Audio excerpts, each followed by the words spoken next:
26 chips की deal के साथ इंडिया ने दुनिया को किया हैरान।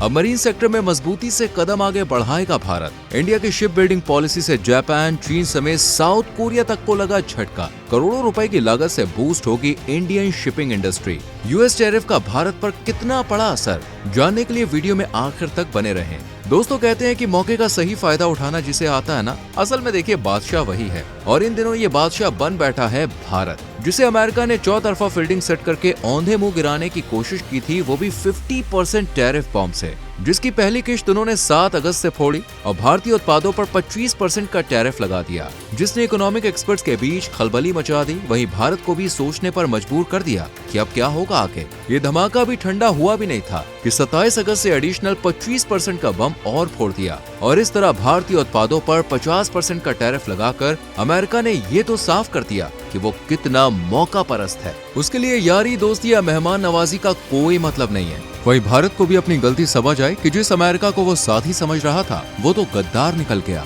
और भारत पर टैरिफ रॉकेट गिराने के बाद पाकिस्तान को सहूलियत देने लगा। इसलिए भारत ने भी अपनी गलतियों को सुधारा और अमेरिकन कर वसूली से घबराया नहीं, बल्कि एक के बाद एक रणनीतिक और कुछ नैतिक फैसले लेकर उल्टा अमेरिका को ही सोचने पर मजबूर कर दिया कि क्या उसने सही किया या कोई गलती हो गई। दरअसल सबसे पहले तो भारत ने अपने प्रोडक्ट्स के लिए अफ्रीकन मार्केट को तलाशा। खास तौर से भारतीय कपड़े पर लटक रही अमेरिकन टैक्स की तलवार को साइड करने के लिए भारत ने वियतनाम, इंडोनेशिया और अफ्रीका में टेक्सटाइल इंडस्ट्रीज एस्टैब्लिश करने का मन बना लिया। ऐसा इसलिए क्योंकि इन देशों पर अमेरिकन टैरिफ कम है और भारत पर ज्यादा। इसलिए अगर भारत से कपड़ा जाता है तो उस पर टैक्स बहुत ज्यादा देना पड़ेगा, जबकि इन देशों से जाता है तो बहुत कम होगा। यानी कि कपड़ा तो भारतीय ही होगा, बस उस पर मैन्युफैक्चरर की डिटेल्स में इन देशों के नाम होंगे। इसके 2 फायदे होंगे। एक तो ये कि अमेरिका चाहकर भी भारत को टारगेट नहीं कर पाएगा और दूसरा भारतीय कंपनियों की कमाई भी बरकरार रहेगी। इसी तरह भारत ने मैरीटाइम सेक्टर में भी अपनी पकड़ मजबूत बनाने का मन बना लिया।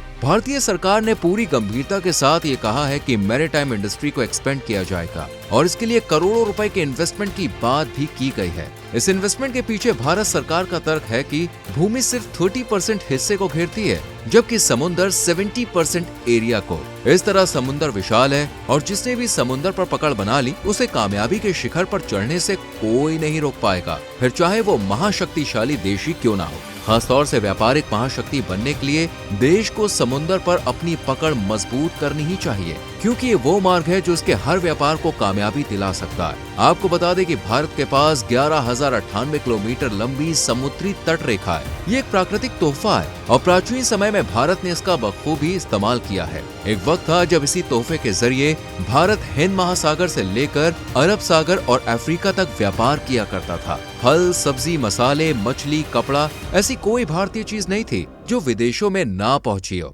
और उसे पहुंचाने वाला यही समुद्री मार्ग था। लेकिन वक्त के साथ भारत की अनदेखी ने समुद्री मार्गों की हालत खस्ता कर दी। रोम, मिस्र और दक्षिण पूर्व एशिया तक जो रिश्ता इसी समुद्री व्यापार के जरिए बना था, उसकी डोर धीरे धीरे कमजोर पड़ गई। एक तरफ भारत अपने शिप बिल्डिंग सेक्टर को अनदेखा करता रहा, वहीं जापान, चीन और कोरिया ने अपने शिप बिल्डिंग सेक्टर पर भरपूर काम किया, जिसका परिणाम ये हुआ कि भारत 11,000 से भी ज्यादा लंबी कोस्ट लाइन होने के बावजूद शिप बिल्डिंग सेक्टर में पिछड़ कर रह गया और आज ग्लोबल शिपिंग मार्केट में भारत सिर्फ 1 से 2% की ही हिस्सेदारी रखता है। दूसरी तरफ चीन 46%, जापान 30% और कोरिया 15% के साथ शिपिंग मार्केट में ग्लोबली लीड करने लगे और जहाज बनाने के मामले में इन तीनों ही देशों ने बाकी सबको पछाड़ कर रख दिया। आज भी ये देश मरीन व्यापार में टॉप लिस्ट में शामिल होते हैं, क्योंकि ये जानते हैं कि अगर आपके पास अपने जहाज होंगे, सस्ती लॉजिस्टिक क्षमता होगी और आधुनिक टेक्नोलॉजी से लेस शिपयार्ड होंगे, तो आप वैश्विक स्तर पर आसानी से व्यापार कर पाएंगे।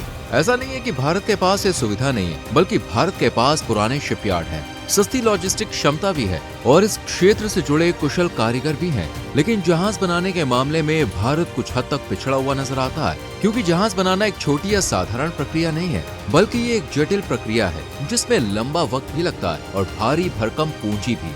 इसके अलावा कई बार करोड़ों की लागत के बाद भी फल मनचाहा नहीं मिलता। इसलिए भारत सरकार ने कभी भी इस सेक्टर को अपने फायदे का सेक्टर समझा ही नहीं और इसे हमेशा ही इग्नोर करता रहा। ना तो कभी शिपिंग सेक्टर को टैक्स में फायदा दिया गया और ना ही कभी इसे मैन्युफैक्चरिंग इंडस्ट्री की तरह देखा गया, जिस वजह से भारत के दशकों पुराने शिपयार्ड आधुनिक टेक्नोलॉजी की कमी की वजह से धूल भागते रहे और दूसरे देश भारत की जगह ले बैठे। आजादी के बाद से लेकर अभी तक मरीन सेक्टर पर भारत की पकड़ कमजोर ही रही है, जिसका सबसे मुख्य कारण है फंडिंग, जो कभी इसे सही ढंग से मिली ही नहीं। लेकिन अब सरकार ने अपनी गलती सुधार कर मरीन सेक्टर को एक नए इन्वेस्टमेंट और इनकम जनरेटिंग सेक्टर के रूप में चुन लिया और ये भी ऐलान किया है कि वो 2047 तक खुद को टॉप 5 शिप बिल्डिंग देशों के लिस्ट में शामिल करवा कर रहेगा। इसलिए भारत सरकार ने ठोस कदम उठाने भी शुरू कर दिए और एक योजना के तहत मरीन टाइम डेवलपमेंट फंड को 25,000 करोड़ से बढ़ाकर 60,000 से 70,000 करोड़ रुपए कर दिया गया और इस फंड को भी अलग अलग जगहों पर लगाने का फैसला लिया गया है। जैसे सबसे पहले शिप बिल्डिंग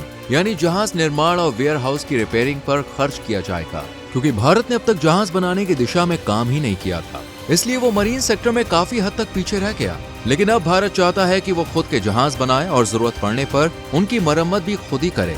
इसलिए सबसे ज्यादा जो फंडिंग दी गई है वो शिप बिल्डिंग के लिए दी गई है। इसके साथ ही वेयर हाउस को रिपेयर करने का मकसद यही है कि अगर भारतीय जहाज में कोई कमी आती है तो हमें विदेशों पर डिपेंड ना रहना पड़े, बल्कि हम खुद उसे सही कर सके और जरूरत पड़ने पर विदेशी जहाजों की रिपेयरिंग भी भारतीय वेयर हाउस में की जाए। इसके अलावा दूसरा जो फोकस है वो भारतीय पोर्ट और इंफ्रास्ट्रक्चर को आधुनिक बनाने पर है, ताकि जहाज का संचालन करने में किसी भी तरह की कमी ना आए और विदेशी जहाज भी भारतीय सीमा में घुसने से पहले ना कतराएं और इंपोर्ट एक्सपोर्ट का बिजनेस आसानी से चलता रहे। वहीं तीसरा फोकस शिपिंग टोन बढ़ाने पर है, यानी देश के पास जहाजों की जितनी संख्या है अब उसमें इजाफा किया जाएगा, क्योंकि भारत के पास जितने ज्यादा शिप होंगे वो उतने ही ज्यादा देशों में माल एक्सपोर्ट करने के लिए भेज पाएगा और जितने देशों में भारतीय जहाज पहुंचेंगे उतना ज्यादा फायदा भारत को होगा। इसलिए ज्यादा से ज्यादा जहाज बनाने पर जोर दिया जाएगा। आपको बता दें, इसका सीधा फायदा ये होगा कि भारतीय सामान सही समय पर एक्सपोर्ट होगा और लॉजिस्टिक कॉस्ट भी कम हो जाएगी और जाहिर है कि लॉजिस्टिक कॉस्ट कम होगी तो इंडियन शिपिंग इंडस्ट्री की डिमांड भी तेजी से बढ़ेगी। इस क्षेत्र में एक और बड़ा फैसला लिया गया है जिसे जानकर तो हर किसी के होश उड़ चुके हैं। ये फैसला क्या है, जानने से पहले वीडियो को लाइक और शेयर करके चैनल को सब्सक्राइब कर लीजिए। दरअसल शिपिंग कॉर्पोरेशन ऑफ इंडिया ने लगभग $2 बिलियन की एक योजना तैयार की है, जिसके तहत वो 26 भारतीय जहाजों को खरीदने वाला है। यानी भारत मरीन सेक्टर में आते ही 26 भारतीय जहाजों की डील फिक्स कर चुका है, वो भी पूरे $2 बिलियन में। इसे महज एक डील समझा जाए तो गलत होगा, क्योंकि ये भारतीय अर्थव्यवस्था और मरीन इंडस्ट्री को और मजबूत करने का एक ऐतिहासिक कदम है। सबसे अच्छी बात तो ये है कि ये पैसा पूरी तरह से भारत सरकार के खजाने से नहीं जाएगा, बल्कि इसका 39% हिस्सा सरकार और राज्य संचालित पोर्ट से आएगा, जबकि 51% हिस्सा कमर्शियल सोर्सेज यानी ग्लोबल बैंक्स, सॉवरेन फंड्स और मल्टीलेटरल एजेंसियों से आएगा। मतलब भारत अपनी इस समुद्री यात्रा में अकेला नहीं है, बल्कि विदेशों के इन्वेस्टर्स भी भारत की इस यादगार यात्रा में उसका साथ देते हुए नजर आएंगे। हालांकि अभी भी एक समस्या है जिसे मरीन इंजन कहते हैं। ये वो हिस्सा है जिसके लिए भारत, जापान और कोरिया जैसे देशों पर डिपेंड है, लेकिन उसे समुद्री क्षेत्रों में बादशाह बनने के लिए सबसे पहले मरीन इंजन पर काम करना होगा और भारत इसके लिए योजना बना रहा है। जल्दी प्राइवेट सेक्टर के साथ मिलकर मरीन इंजन पर काम भी शुरू किया जा सकता है। वहीं बात अगर अमेरिका द्वारा लगाए गए टैरिफ की करें तो एक और जहां दूसरे देश यूएस टैरिफ की वजह से सर पकड़कर बैठे हैं, वहीं भारत पर इसका कुछ खास असर नजर नहीं पड़ रहा है। हाँ, टेक्सटाइल, फुटवेयर उद्योग और ऑटो इंडस्ट्री पर जरूर थोड़ा बहुत फर्क दिख रहा है, जबकि दूसरे सेक्टर्स पर यूएस टैरिफ का उतना असर नहीं पड़ा है। बल्कि हाल ही में जारी की हुई रिपोर्ट के अनुसार भारत का ट्रेड डेफिसिट 2024 की तुलना में बढ़ा है। वाणिज्य एवं उद्योग मंत्रालय द्वारा जारी आंकड़ों के अनुसार भारत का ट्रेड डेफिसिट, जिसमें माल और सेवाएं शामिल हैं, जुलाई 2025 में बढ़कर 11.72 बिलियन अमेरिकी डॉलर हो गया, जो पिछले साल यानी 2024 में 10.10 बिलियन अमेरिकी डॉलर था। आपको बता दें, ये वृद्धि एक्सपोर्ट की तुलना में इंपोर्ट में तेजी से हुई ग्रोथ की वजह से हुई है। देश का एक्सपोर्ट जुलाई 2025 में बढ़कर 68.25 बिलियन अमेरिकी डॉलर्स हो गया, जो जुलाई 2024 में 65.31 बिलियन अमेरिकन डॉलर था। इस तरह एक्सपोर्ट एक साल पहले 75.41 बिलियन अमेरिकी डॉलर्स की तुलना में 79.99 बिलियन अमेरिकी डॉलर्स तक पहुंच गया है। वहीं इस पर बयान देते हुए वाणिज्य सचिव सुनील वर्तमान ने कहा है कि अनप्रेडिक्टेबल वैश्विक नीतिगत माहौल के बावजूद भारत के एक्सपोर्ट में वृद्धि हुई है और ये वृद्धि वैश्विक निर्यात प्रवृत्ति से कहीं अधिक है। इस रिपोर्ट के बाद जहां अमेरिका में खलबली मची हुई है, वहीं भारत अब अपनी आर्थिक स्थिति को और मजबूत करने के लिए काम कर रहा है। हालांकि भारत का मरीन सेक्टर कितना मजबूत होगा, ये तो आने वाला समय ही बताएगा। वीडियो पसंद आई हो तो लाइक और शेयर करें, और चैनल से पहली बार जुड़े हैं तो सब्सक्राइब करना ना भूलें और बेल आइकॉन प्रेस करें, जिससे आने वाली वीडियोस आपसे मिस ना हो।